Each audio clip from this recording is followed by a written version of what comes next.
Hello friends, आज की इस वीडियो में हम लोग देखेंगे कि 1857 रिवोल्ट में सिविलियंस का क्या रोल था। पिछली वीडियो में आपने 1857 रिवोल्ट का एक पैटर्न देखा होगा।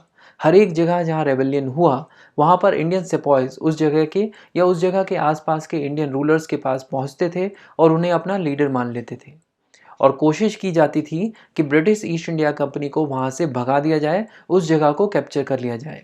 इस तरह ये 1857 रिवोल्ट आगे बढ़ रहा था। बट इन सिपॉयज और इंडियन स्टेट्स के अलावा सिविल पॉपुलेशन ने भी 1857 रिवोल्ट में पार्टिसिपेट किया था।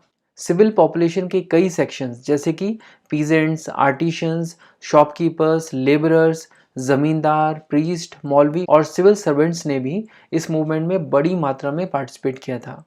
और कहा जा सकता है कि सिविलियंस के इस पार्टिसिपेशन से 1857 रिवोल्ट को काफ़ी स्ट्रेंथ मिली और इसी सिविलियंस के पार्टिसिपेशन ने 1857 रिवोल्ट को एक मास कैरेक्टर दिया। तो हम अब देखेंगे कि सिविल पॉपुलेशन ने आखिर कैसे पार्टिसिपेट किया। पीजेंट्स के लिए मनी लेंडर्स और ज़मींदार ब्रिटिश ईस्ट इंडिया कंपनी के सिंबल ही थे। इन्होंने ऐसे मनी लेंडर्स और ज़मींदारों पर अटैक किया जिन्होंने इन पीजेंट्स की ज़मीनें छीन ली थी। 1857 रिवॉल्ट के दौरान इन पीजेंट्स ने इन मनी लेंडर्स और ज़मींदारों के बही खातिर भी जला दिए।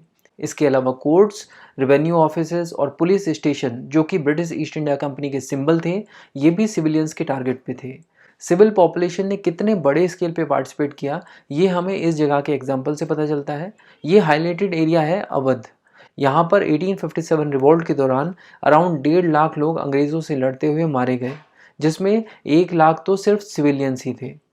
तो इससे एक बात तो क्लियर होती है कि रिवोल्ट की शुरुआत तो हुई सेपॉइज के रेबेलियन के साथ, बट अवध और नॉर्थ वेस्ट प्रोविंसेस के सिविलियंस ने इसमें बड़ी भूमिका निभाई। इसके अलावा उत्तर प्रदेश की ये जो जगह है ये है बागपत। यहाँ के एक सिविलियन शाहमल का 1857 में योगदान अद्वितीय है। ये बिलोंग करते थे बागपत उत्तर प्रदेश के परगना बड़ौद को। ये रात रात भर गांव में घूमकर लोगों को जागरूक कर रहे थे कि वो ब्रिटिश ईस्ट इंडिया कंपनी के खिलाफ खड़े हों और 1857 रिवोल्ट में अपना योगदान दें। ऐसा करते हुए इन्होंने 84 गांवों के लोगों को और उन गांव के विलेज हेडमैन्स को भी अपने साथ ले लिया। इन लोगों ने गवर्नमेंट बिल्डिंग्स को अटैक किया, रिवर्स के ऊपर जो बने हुए ब्रिजेस थे उनको तोड़ दिया, मेटल रोड्स को खोद डाला। मतलब हर वो चीज़ जो ब्रिटिश ईस्ट इंडिया कंपनी का सिंबल बन चुकी थी वो इनकी दुश्मन थी।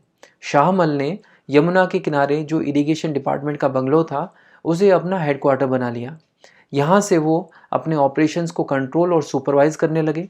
शाहमल बागपत के ही थे और बागपत दिल्ली और मेरठ से ज़्यादा दूर नहीं है। इन्होंने दिल्ली में बहादुर शाह जफर को अपना सपोर्ट पहुंचाया और साथ ही साथ ब्रिटिश ईस्ट इंडिया कंपनी के हेडक्वार्टर और मेरठ के बीच में जो ऑफिशियल कम्युनिकेशन है उसको ब्रेक करने की कोशिश की। देखते ही देखते इरिगेशन डिपार्टमेंट का ये बंगला हॉल ऑफ जस्टिस में तब्दील हो गया। यहाँ पर गांव के लोगों के फैसले सुने जाने लगे। शाहमल ने एक इंटेलिजेंस नेटवर्क भी बनाया था जो इन्हें 1857 के दौरान खुफिया जानकारी भी दे रहा था। सिचुएशन ऐसी थी कि यहाँ के लोगों को लगने लगा था कि ब्रिटिश ईस्ट इंडिया कंपनी देश छोड़कर भाग चुकी है और वो आज़ाद हो चुके हैं। बट तभी एक इंग्लिश ऑफिसर डनलप के हाथों शाहमल को मार दिया गया। उनकी बॉडी के टुकड़े टुकड़े कर दिए गए और 21 जुलाई 1857 के दिन उनके कटे हुए सर को पब्लिकली डिस्प्ले किया गया ताकि लोगों में डर का माहौल वापस से बनाया जा सके।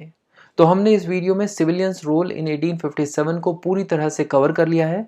इंडिया की हिस्ट्री और इंडियन कॉन्स्टिट्यूशन को डिटेल में समझने के लिए बुक्स तावा की प्लेलिस्ट को फॉलो कीजिए। लिंक आपको डिस्क्रिप्शन में मिल जाएगा। Thank you so much for watching and supporting books तावा।